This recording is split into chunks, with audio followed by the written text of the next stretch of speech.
Քուրիկ, բա դու ինչ մասնագիտություն ունես։ Ես լեզվաբան եմ։ Դա ո՞րն է։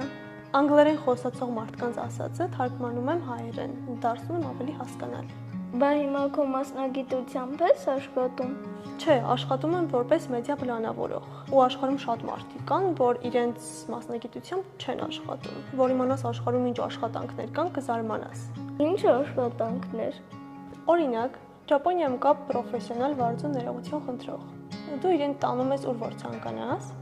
ինքը քո փոխարեն ներողություն կխնդրի այն մարդուց, ում որ դու կնեղացնես, կհարվածես, կվիրավորես։ Կամ հենց այդն Ճապոնիայում կան մարդիկ, որ աշխատում են որպես պրոֆեսիոնալ մարդկանց տուփանորդ։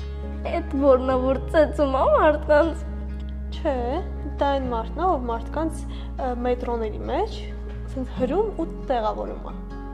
Քույր, բա ինչ աշխատանքներ կան։ Անտարկտիդայում ընդամենը 2 մարդ կա աշխատող, որ պինգվիներին ընկած վիճակից բարձրացնում են, որ գիշատիչների բաժին չդառնան։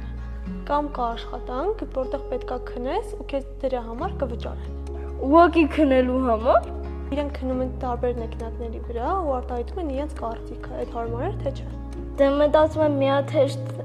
գործ կգտնեմ ու լավ գումար կստանամ։ Տղես, մի հարց էլ ես տամ կարելի է։ Հա, ինչի՞ չէ, պապ ջան։ Ուրեմն թե ուտեք, թե խմեք, թե ինչ գործել որ անեք, ամեն բան Աստծո փառքի համար անեք։ Ինչ ես կարծում ես, համարը ինչի մասին է խոսում, ո՞նց ես հասկանում։